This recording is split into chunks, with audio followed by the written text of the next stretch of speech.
Ya Allah, aku mohon kepadamu ya Allah. Ampuni dosa-dosa musyrik Ibu Ning yang ada di hadapanku ini ya Allah, amin. Ya Allah, aku mohon kepadamu ya Allah.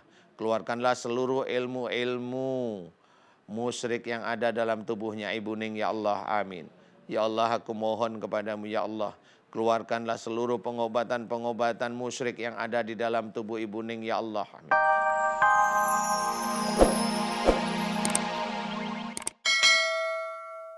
Bergantung pada mimpi atau sekedar menanyakan arti mimpi. Misalkan saya punya mimpi ini, Pak Ustadz, artinya apa ya?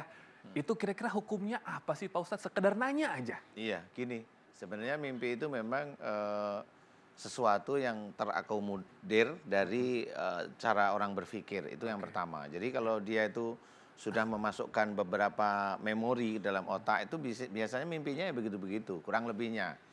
Tapi ada beberapa mimpi yang saya mengamati, tetapi saya tidak ahli mimpi. Jujur saya tidak ahli mimpi. Saya biasanya ngamatin kalau dia mimpi sekali, 2 kali, 3 kali, paling tidak 3 kali dia mimpi bersamaan dalam waktu 1 minggu. Ya. Ini tanda biasanya. Cuma saya tidak tahu tandanya itu apa. Maksud saya bilang tidak tahu itu kan begini. Bisa aja saya diizinkan oleh Allah Ta'ala tahu. Bisa aja memang saya berpikir ini nggak ketemu gitu. Jadi tanda menurut saya kalau 3 kali atau lebih itu tanda. Tapi dalam waktu seminggu itu berturut-turut biasanya. Iya. Malam ini, besok malam, besoknya lagi itu oh ini tanda. Cuma pada waktu mimpi itu apa di mimpi? Ya, tapi kalau Yubi Sister sendiri, terakhir ada mimpi terburuk nggak yang dialami? Ada mimpi apa yang ternyata, oh betul ya tandanya dari sini ternyata begini-begini diurutin gitu. Iya. Kalau aku pribadi sempat hanya yang dikasih mahkota dan dikasih senyuman sama Ibu Ratu Pantai Selatan.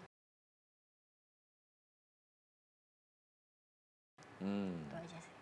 Dan itu dari yang mahkota sampai ke yang berikutnya itu agak nggak begitu jauh banget lah. Oke. Udah itu aja sih. Ini Ratu Kalau ya? terakhir mimpi aku pribadi. Oke. Nah ini ternyata ada korelasinya pemirsa antara bintang tamu kami dengan narasumber yang kedua Pak Ustadz.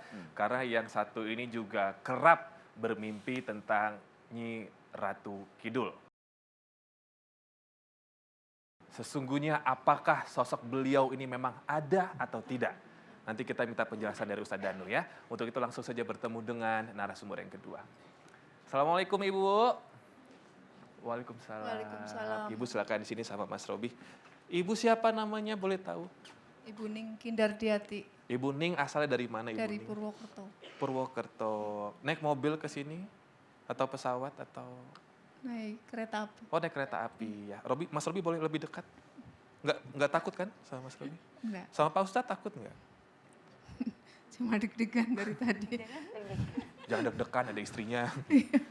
Ya udah, boleh ya ceritakan tentang mimpi-mimpi ini. Apa betul yang Mas Robi tadi sampaikan ada hubungannya dengan Nyai Ratu? Silakan Ibu. Iya. Saya waktu itu berjanji ya, pingin bertobat waktu itu. Saya berjanji pingin bertobat karena waktu saya muda saya sering ikut tenaga-tenaga dalam perguruan-perguruan, terus dari orang-orang pintar juga saya banyak dikasih itu waktu itu. Setelah saya berjanji saya bertobat waktu itu, malah saya dikasih kayak sakit kedinginan, takut masuk rumah, tidak bisa tidur. Itu sering mimpi-mimpi yang saya dipersembahkan, termasuk saya orang-orang yang dipersembahkan ke Nyai Roro Kidul waktu itu. Terus saya sering dikejar ular, dikejar monyet, dikejar ular yang ada mahkotanya gitu. Saya pokoknya banyak lah saya sering kayak gitu. Terus pernah juga saya, kalau yang nyata saya tidur di pinggir jalan lagi naik motor, tiba-tiba ngantuk luar biasa, tidur di situ langsung. Saya juga pernah. Terus pokoknya terus yang asli di rumah juga, tiba-tiba pas suami mau pulang, waktu itu suami di Jakarta, saya kan mau bukain pintu gitu pulang gitu, nanti udah ada ular, udah kalajengking di depan pintu gitu. Itu asli kalau itu. Enggak hanya Ibu aja yang melihat, suami juga melihat? Iya, suami juga melihat. Itu ini berlangsung dari tahun 2008 sampai sekarang. Astagfirullahaladzim, udah 10 tahun. Iya, teror ini. iya. Lanjut Bu, terus? Gak apa-apa, tarik nafas. Mau minum dulu? Nggak apa-apa, mau minum dulu? Enggak. Enggak. Iya, Ibu masih di Iya. sini kan? Masih sama Mas Robi kan? iya Mas. Masih, ya. Ya, Sadar cuma- ya, sadar. Oke, Iya. lanjut. Terus? Ibu masih di sini nggak? Iya, Masih. masih. Ya saya Kenapa kok cuma- jadi seperti terdiam begini, kayak nggak boleh ngomong gitu? Apa rasanya emang? enggak. Gimana sih saya Trauma? kadang-kadang ya trauma terus sering dibikin blank gitu. Ini apa? Saya sering lupa gitu. Ya, yang, yaudah. yang parah itu saya sering lupa ingatan gitu. Ya. Tiba-tiba Nggak apa-apa, pelan-pelan Mas Robi aja yang nanya kalau gitu ya. Iya, Tadi kan katanya menekuni beberapa ilmu Iya. sejak usia remaja atau sudah menikah? Iya. Sejak remaja. Sejak SMA kelas S- 2 saya Oh. udah mulai Ibu ikut bela diri waktu itu? ya kayak pernafasan kayak gitu. Lama-lama musrik ya? Nggak sadar, terlalu jauh Terus, cari ilmunya ya? Iya, dari ada yang ngasih itu yang dari istilah kayak kejawen itu juga ada. Emang Ibu melakukan pertapaan gitu, misalkan di daerah pantai selatan kayak gitu-gitu? Enggak, Oh, enggak. enggak cuma apa ya, kayak suruh misalnya ritual misalnya sebelum makan kamu ya saya dikasih doa yang ada kini dan sebagainya kayak gitu bukan dari ya Allah ya Rabb maaf. Iya, Saya nggak udahlah saya nggak mau. Iya. Malu ya, Iya. kalau inget-inget Iya. ya. Nggak apa-apa. Saya niat udah bertobat. Saya bertobat yang sesungguhnya. Saya nggak mau yang hal seperti ini lagi. Ya. Oke, terakhir pertanyaan Mas Robi sebelum ke Pak Ustadz. Ilmunya sudah dihilangkan atau setidaknya sudah tidak pernah dilakukan lagi, entah itu apa, pernapasan atau apa ya? Ya ini saya justru ingin ketemu Pak Ustadz minta dilepas semua yang ada di dalam tubuh saya, minta dibersihin biar saya lebih jangan musrik lah ya intinya ya. Ya udah, ya amin insya Allah ya. Saya- Ya, Pak Ustadz silakan.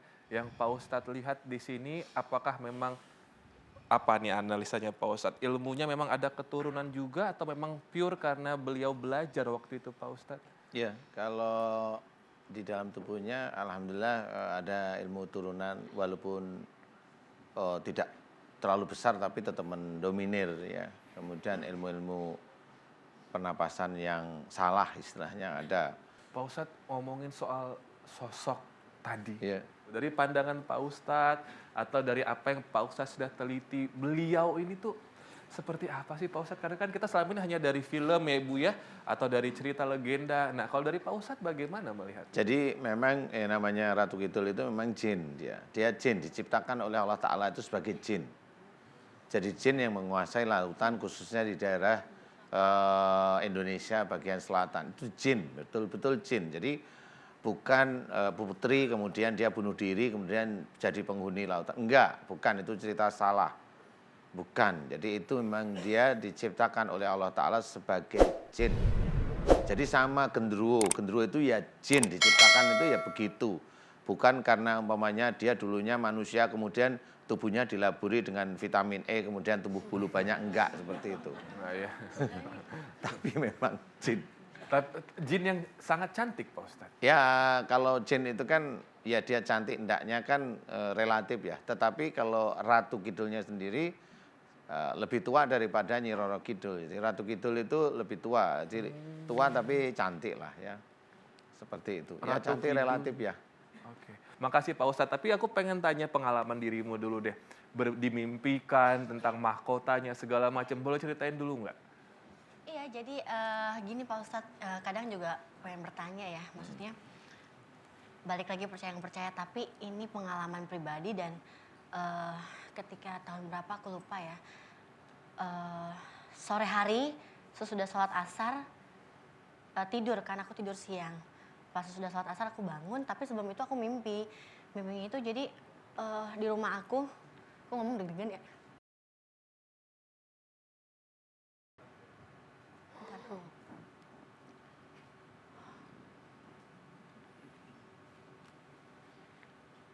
Udah, sebenarnya. Hai. Tisu. Enggak, ini bentar Pak Ustadz, kok jadi deg-degan banget ya? Kenapa? Bentar nih, ya. Ya, Deg-degan, Kenapa? gemetar gitu. gemetar. Muter? Iya. Sama kayak ibu kalau bercerita langsung Iya, dibuat. nggak tahu, ini aku bukan ini loh, serius, nggak tahu ya. Sama kayak ibu ya. Ibu Ini gitu Pak Ustadz juga. jadi.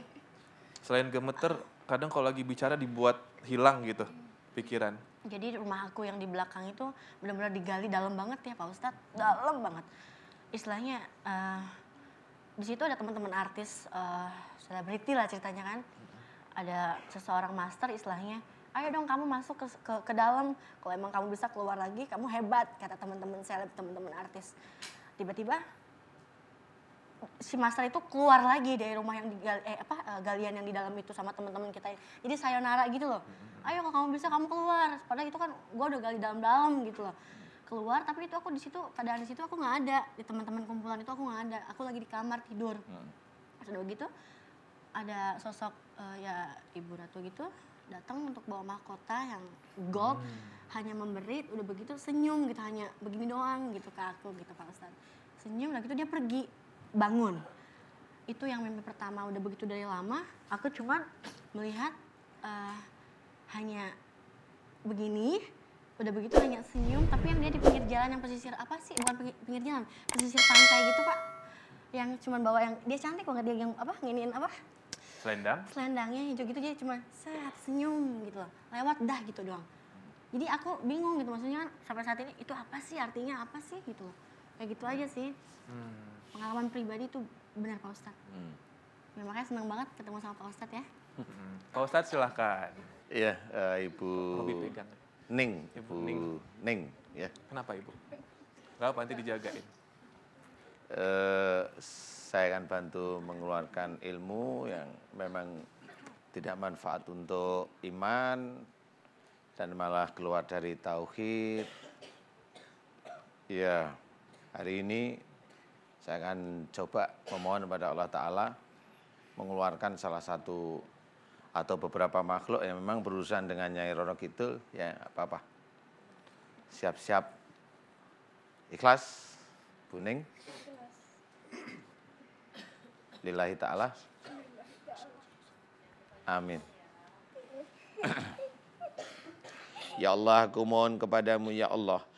Ampuni dosa-dosa musyrik Ibu Ning yang ada di hadapanku ini ya Allah. Amin. Ya Allah, aku mohon kepadamu ya Allah. Keluarkanlah seluruh ilmu-ilmu musyrik yang ada dalam tubuhnya Ibu Ning ya Allah. Amin. Ya Allah, aku mohon kepadamu ya Allah. Keluarkanlah seluruh pengobatan-pengobatan musyrik yang ada di dalam tubuh Ibu Ning ya Allah. Amin. Ya Allah, aku mohon kepadamu ya Allah. Keluarkanlah seluruh kerajaan-kerajaan jin yang menyusup ke dalam tubuhnya Ibu Ning ya Allah. Amin. Ya Allah, aku memohon kepadamu ya Allah agar seluruh jin dari keratonnya Ratu Kidul agar engkau keluarkan dari tubuhnya Ibu Ning ya Allah. Ibu Ning bertaubat untuk membersihkan tauhidnya ya Allah. Dan aku mohon kepadamu, terimalah ya Allah. Terimalah taubatnya Ibu Ning ya Allah. Terimalah taubatnya Ibu Ning ya Allah. Tanpa engkau terima taubatnya, Ibu Ning seluruh ibadah-ibadahnya tidak akan berlaku di hadapanmu ya Allah. Aku memohon kepadamu ya Allah, terimalah taubatnya Ibu Ning ya Allah. Amin. Terimalah taubatnya Ibu Ning ya Allah. Amin. Terimalah taubatnya Ibu Ning ya Allah. Amin. Ya Allah, aku mohon kepadamu ya Allah agar engkau senantiasa memberikan hidayah kepada Ibu Ning, dan aku mohon kepadamu ya Allah agar engkau berikan rahmat kepada Ibu Ning ya Allah. Amin. Ngobrol sama anaknya aja kali ya. Kenapa kok mamanya ikutan bereaksi tadi? Dari pengalaman sih, dari dulu saya emang sering kesurupan, sering kena guna-guna juga ya, yang saya tahu ya. Saya juga percaya nggak percaya untuk masalah ini ya, tapi sering seperti itu. Oke. Ibu dan bapak dua-duanya seperti itu. Bapak juga. Iya. Udah berapa tahun ini? 15 tahun Pak. Astagfirullahaladzim. Ya udah, nanti saya coba diskusi sama Mbak Ustadz nanti ya. Saya titip dulu ya Mbak, mikrofonnya saya bawa dulu boleh? Iya. Maaf Pak Ustadz, tadi ada yang bereaksi soalnya. Ibu kuat berdiri enggak? Kuat berdiri?